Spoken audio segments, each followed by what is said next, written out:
Well, Steve, thank you very, very much for joining us in the laboratory tonight. As well, Haslen, appreciated for bringing me on and this day of wondrous developments in energy. Yeah, what we'd like to do this evening is just explain to you the energy cells. There are 3 energy cells behind me, and we're going to demonstrate one of them running live with its screen printout, so you can see the efficiency of the machine. So when you were last here, we only had the air-cooled and air-fueled energy cell in the laboratory. Now we have a hydrogen cell in the laboratory, which is fueled and cooled by hydrogen. And we also have one being assembled behind me, which has water cooling and fueling it. So the power outputs of these devices differ.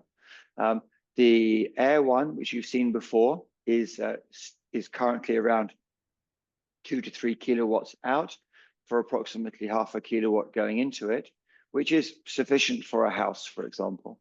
Then we have the unit behind us there, which is a hydrogen cycle.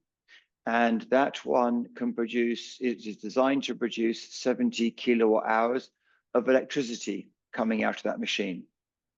So that's good enough to power most hybrid SUVs and trucks and things like that on the road, hybrid trucks. So which are basically battery with a generator system on board. And the unit behind me there, last time I seen that running was running at about 70 kilowatts also of power out. So that's good enough to drive power most houses or power most cars. Wonderful, wonderful. No, it's if you could also explain the amount of power coming out into consideration to costs, that's would help the audience understand not this also the catalyzed fusion process, but also the type of savings we're looking forward to with this new breakthrough in energy technology. And I say breakthrough, meaning that in steps it's been breaking through with more efficiency, as they say, COP, coefficient of performance, and where we're currently at. Well, what's interesting now is we have a supply line for our components. So we know what the component cost is in the machines. So we know how much it costs to make them. And from that supply line cost, we can see that the price per kilowatt or kilowatt of generated product is approximately a half of that of solar or wind. But it can operate more than 33% of the time. It can operate 24/7. So it's able to compete with conventional energy like oil and gas. So around here, we're focusing on generating commercial heat for our customers in the form of either hot air for drying and firing ceramics or for producing steam for industrial cooking processes. And that's in the megawatt size. The cost there, they're currently paying, it's probably been the same in the States as euros to dollars, 50, 60 euros a megawatt hour, or in the States, 50, 60 dollars a megawatt hour. And what we're able to do based on the current costs is to produce that for around 15 euros or dollars a megawatt hour. That's on our current cost. That's not with any scaling. That's not with any production discounts or anything else like that. That's just using our current component cost. So we can see that you're going to get, say, a 70% saving in your energy from using these devices. Now, obviously, that cost to us is just our component cost assembly to get the unit installed. We obviously need to make a profit for our investors in the company. But having said that, you should still get a significant discount for any of our early stage customers.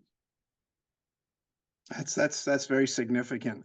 I mean, the type of savings we're talking about when you're speaking in relation to even oil, coal, are there alternatives? I mean, you're talking about, as you say, 70% is a significant amount of savings, and just over the long run, as time goes by. These units, as you had stated in earlier discussions, the efficiency of them will keep increasing and the output will keep increasing Yeah. as you move forward with your design and implementation. Yes, absolutely. That's the interesting thing there is this number, this Q or COP, coefficient of performance factor. So let's say, for example, one of our units is self-powering and it costs, say, for example, $100,000 to produce $100,000 to produce a 100 kilowatt module. But if the 100 kilowatt module now is much more efficient because we've optimized the system, it's now producing 200 kilowatts or 300 kilowatts for the same capital, then of course you're seeing huge savings in the actual energy cost to the customers. So we do believe we can see that. We're talking about low coefficients of performance now, 1 unit of energy in, 7 units out.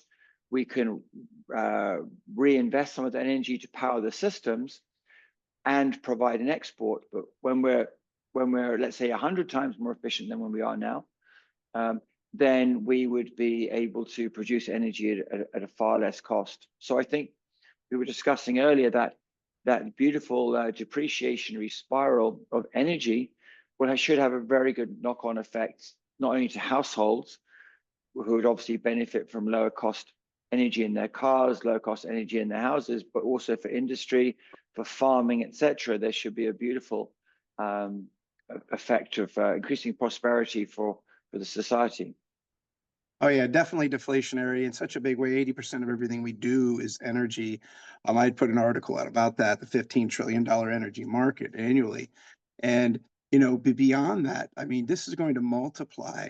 So not that the savings that they make to even actually purchase more of the machines or the devices, they are able to, ultimately come to a point where they can buy as many machines as they need. I mean, worldwide, because of the savings that comes out of it to start with.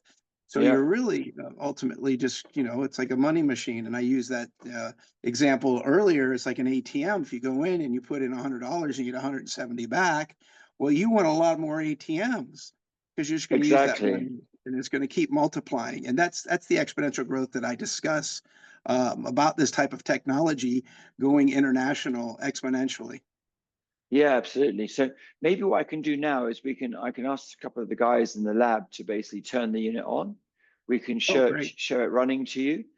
Maybe we just keep it running for a couple of minutes because it's not very exciting to look at for more than a couple of minutes. And it's also quite noisy in the laboratory because we've taken off the shields around the unit, so you can actually see the shield, see it working. So I've got my headset on already. The guys have got their earplugs in. So we're going to fire up the unit now, and then we will keep talking afterwards. Okay, great. So do you want to turn the lab computer on, Gonzalo? So just an explanation of what we're doing, Steve, before the actual sound turns on, is we're going to go through a startup sequence where we put some electricity into the unit. The unit creates the arc. We could then create a lovely plasma vortex. And inside that plasma vortex, what we're doing is creating very large quantities of electrons. And that very large quantity of electrons is attracting other electrons around it. And any atom that comes into the surface of this condensed plasmoid is what they're called. This condensed plasmoid, then basically it strips back the electron shields from the atoms. The nuclei can then react.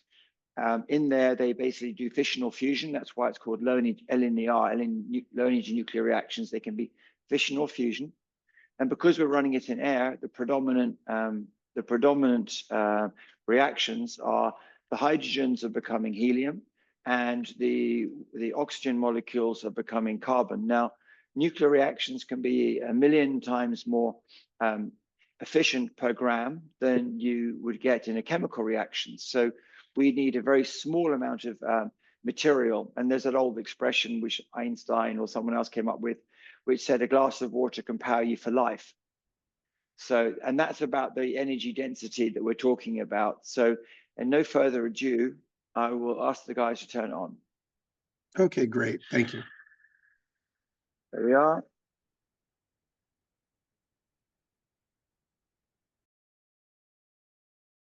Yeah, so we've now ignited the plasma, you see.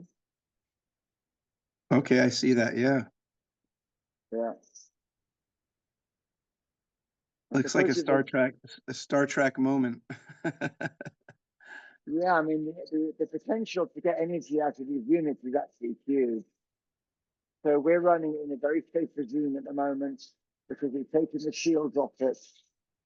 Yeah, so just so your audience can basically see what a plasma vortex looks like with loads of nuclear reactions happening in it. So you see there Great. on the screen, we're around 2.5 to 3, 4 sometimes excess energy out compared to energy going in. Yeah, you're a little muffled there. Has a little muffled, but go ahead. Yeah, sorry, because it's very noisy in the room where I'm in. Sure. But on the screen, you can see we're about where it says input to cell. We're basically showing there a certain number. Hold on, we seem to have frozen the lab computer. Gonzalo, we've frozen the computer. No, we're on again. Okay. It's on again. There we are.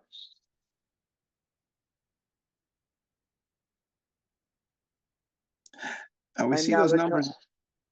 Yep. We see those numbers up in the left-hand corner, the 3.0, 2.7, 3.47, just so that the audience can understand what they're looking at in the changing of these numbers and what does that mean. So what that means is we have air going into the machine and we're measuring the volume and mass of air going into the machine. We are measuring the air temperature just before the vortex, so it's after the pump. We are measuring the heat coming out of the exhaust pipes. So we take we do a calculation, which is in the report that you've got. So we can see that the amount of energy in to the energy out is basically a factor of, say, 3 on the screen, more or less at the moment. So we're also using only a direct current at the moment, whereas we've got 2 laboratories which are using pulse systems. So we're easily able to get 7 to 10 times more power out of the unit than going in, which means we can recuperate some of that power to basically power the system, and we've got energy to export from the system. Self-sustaining, ultimately, with the power that's coming out, that can actually run the system. Yeah, we can do self-sustaining on a number of systems this year, basically. So that's what we're working on, is a self-sustaining power plant to start supplying commercial energy. I'll just turn it off now because it's very noisy. Gonzalo, we can turn it off now. Okay, so great. We have independent reports from independent valuation agencies that basically substantiate what we're doing in this lab and in other laboratories. So if any of your audience has any questions to do with that, then basically I'm sure you can share excerpts from those reports with people if they've got any queries. Yeah, I'll make sure I put that into an article as well as the social. Yeah, the people, plainly want to see, 3 things. One, they want to know what's going in and what's coming out. And of course, anybody, any scientist would want that, or physicist, to know, hey, what's the over unity here? The second part, of course, is what type of savings, which, we discussed, and of course, the third part, how long do you think that you'll see these units actually working in the public eye? In the commercial domain, we should start seeing them operating by the end of this year. Then going forward to next year, our plan is to install a megawatt next year of system, get it tested really reliably. Then we'll produce 10 megawatts the next year. Then the idea is 100 megawatts the next year, and then we go to a gigawatt the year after. So we have, within 30 minutes drive of where we are, we've met with customers that have those requirements. So we know that we can produce the units because we're producing the units at the moment. They are commercial suppliers. 99% of everything we do is off the shelf. So what we have to do is we have to fabricate the EnergiCell itself. But in terms of cost, that's not a high cost compared to the cost of electronics and the pumps and the motors and the computers and everything else that are needed to drive it. Yeah, that's great. But your future developments are based upon progress with funding. But let's say the more funding that you have, because obviously the Yeah. world needs the savings of, 70%, obviously can Yes. be multiplied. And with those savings, with more money, if someone came in and said, hey, look at this is, the old cliche, Holy Grail. I try to stay Yeah. away from that. But if someone came in and said, "Hey, here's $1 billion," would you be able to, and scientifically, be able to scale up a lot faster in the technology, in the performance, and also the reproducibility? Yes, because at the moment we're limited to having one or two test units in each of the laboratories. Whereas if you were doing this on a more commercial basis, you would have 10 test rigs in each laboratory, and they'd all be being operated, optimized, stripped down, rebuilt. So there'd be a much faster cycle in that sense. We would also be able to get more people on the job to basically get involved in doing it. And then in terms of commercial ramp up, we wouldn't be limited in the first year to 1 megawatt. We could do, say, for example, safely 10 megawatts.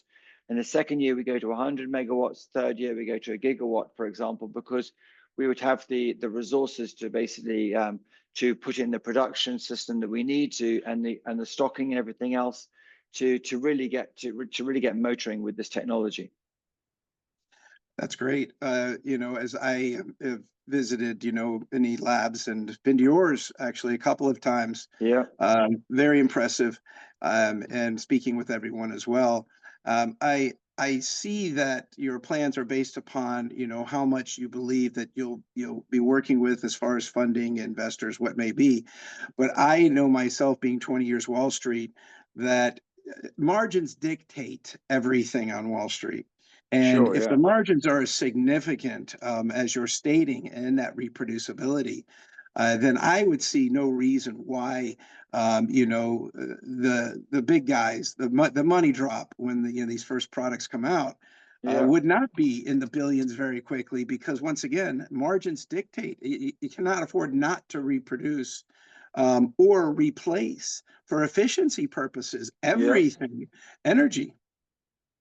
Yeah, absolutely. I mean, if you look at the amount of money that's going into the hot fusion industry at the moment, which is probably a decade or 2 or 3 decades away from where we are, they've got billions going into them at the moment. Well, ITAR, the government funded ones, the tokamak programs, the ones in the States like Commonwealth Fusion, etc.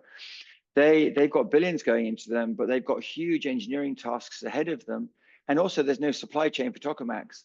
Whereas we're in the situation where there's a supply chain for everything that's in our laboratory at the moment. There is there are people that there's lots of people that can operate these machines. We're not having to get tokamak physicists out to basically operate the machines, and the scalability means that we license our company. We've got a company in the States. We can get our company in the States going. We can get our company in Europe going. We can get our company in the Far East going, and we can really start scaling the technology. And the faster it goes down a production line, the better. The example that we've discussed before is the white goods assembly facility in Kentucky that can do 2,500 units an hour. If we had a facility or we licensed GE to basically produce these units on that production line, that could be a terawatt of production by the end of the year. And if you look at the amounts of energy that they need for the AI revolution in the United States and Stargate and places like that, you need such an approach to basically say, right, we haven't got 10 or 20 years to go and build new nuclear power plants or, heaven forbid, fusion power plants. But these types of reactors basically would very quickly reduce the cost of the energy, but also you could build these units as fast as you could build the computers, basically. So within 5 years, you could have all the energy on site, plus you could have all the AI systems on site. Yeah, oh, I agree. The ITER and tokamak, I stay away from that thinking, because once again, centralized massive amounts of debts. We're talking about 50 billion so far over all of them. I mean, how long is it going to take that to pay that back? But ultimately, you're not limited on the science, but you're limited because of the funding.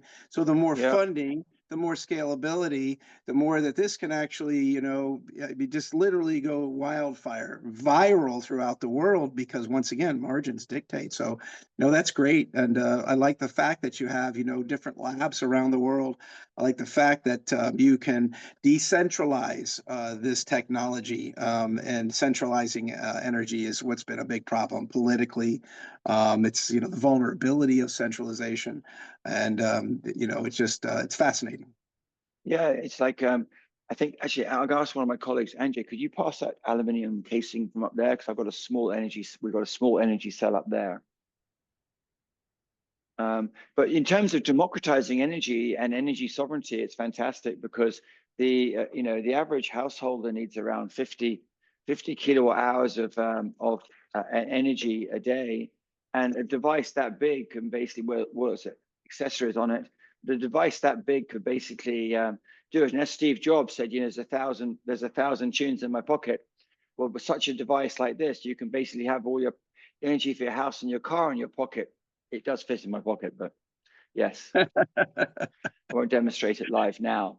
And in terms of our investors, we've had a phenomenal amount of investors getting involved with us, private investors primarily, and they've carried us on the story since the start, where we've got I think it's about 100 of them now, and they're business guys, they're ex-engineers. And they just love what we're doing, and quite a few of them now are involved as consultants, working for strategic partnerships with us. So we've created quite a sort of an EnergiCell family around us of supporters. So if you've got any people that want to come and join in, please do. We often have people coming in, dropping in from the States all the time. Yeah, no, I mean, no doubt. We don't sell or solicit, Of but I course. can tell you that just the investors obviously are very wise, because they know one thing, and that is this technology is going to be very prolific in creating. Big question a lot of people have: hey, energy is close to free. I mean, geez, what's the deal here? I'm not, Yeah.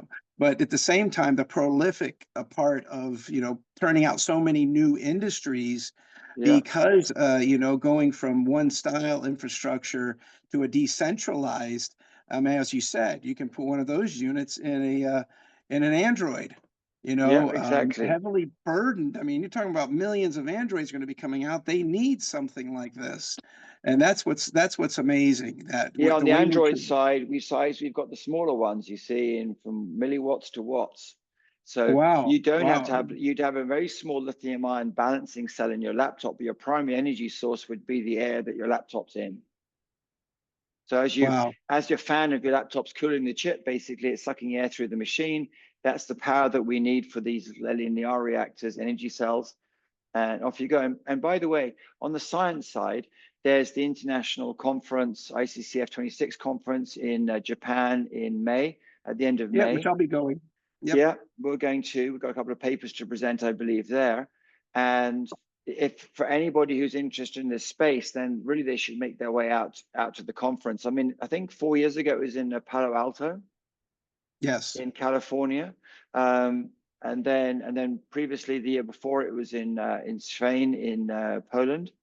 And yeah, Japan's going to be a big one. So we've got, I think, hopefully a dozen LNER companies should be there at that conference.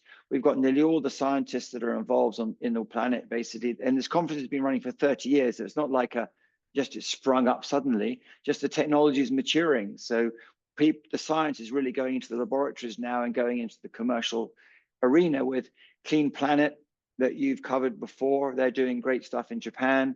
We've got Brilliant Energy in the States doing some great stuff. Orion in Canada doing some great stuff. We've got Prometheus in Italy, High LNER in India. So yeah, it's becoming a global movement of companies in this space. Yeah. Well, the ICCF definitely done some research and participated in those conferences, and looking forward to Japan. But I do know that the amount of people that were at the Chisinau conference was just, I mean, overwhelming. We're talking about 100 different scientists, physicists, engineers, and Yeah. listening to everyone. And it's beyond evident that this technology is viable, now solid state, and going commercial. And I think that people need to be aware of it. That's why we're having this discussion, because, you know, I've got close to 500,000 people out there on all the socials and Substack and everything else that I do in order to spread the word to the world. And appreciate everything that you're doing, Haslen. You've been a diehard for going 8 years now, and we've seen some of them Yeah. out there for as long as 15 years, and actually some as long as 30 years, 40 Yeah, I years. mean, in our teams, we've got one team which has been working on it for 30 years. The other two teams, probably 15 years each, basically, until we came along and did the investments. And it's interesting because in America, you've got the ARPA E program that's funded Yep. for cold fusion LENR. Yep.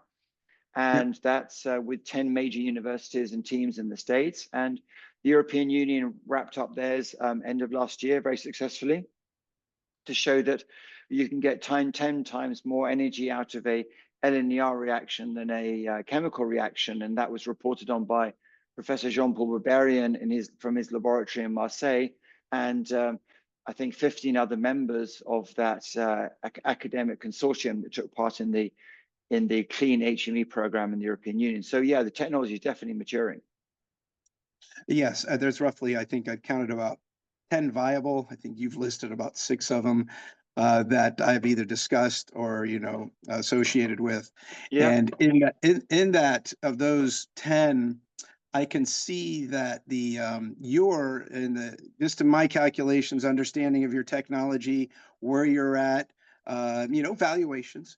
I see you're in the top 3 that, you know, we have analyzed, and very excited to see you move forward, you know, with such, you know, very strong efforts that you're making with your team. And I see you work 24/7, and you have to. You know, you're fighting the elements out there of getting this going, and it's not a very easy thing to do. Hence the reason it's taken so long. Besides the scientific progress, you really, you know, realize the forces out there want to don't so much want to see you succeed. So a lot of those big funds out there that are putting in money into like natural gas, when they know the infrastructure will never be there, that they know decentralized energy is very scary for them. They know that one day they're going to be replaced. They Yeah. might not have thought so soon, but it's happening now, and I see it. Yeah. And I like that you're one of the top companies out there. I'd say top 1, 2, 3, and in your performance and your expectations. And I'm very excited and happy to see you, you know, with such progress. Yeah, thanks very much, Steve. Well, hopefully you'll be able to come out and see us before Japan. Otherwise, we'll catch up in Japan. Okay, that's great. I look forward to it, Haslen, and always thank you Brilliant. for your time. I know it's late there, getting close to No midnight, problem. but you guys are always working late, Yeah, and exactly. you know, and you get your echo chamber headphones still on. But thank you again. I Yeah, appreciate I've it. got a And call with Australia now, so we're going to do our one last demonstration with Australia, because it's like 8 o'clock in the morning that end. So we're going to do that demonstration, then we're going to basically turn the lights out. awesome. Well, thank you once again, Haslen, you and your team, and all your efforts and what you're doing for the world. And Thanks, we look Steve. forward to seeing you again. Yeah, thanks for the support. Thank you very much. Thank you.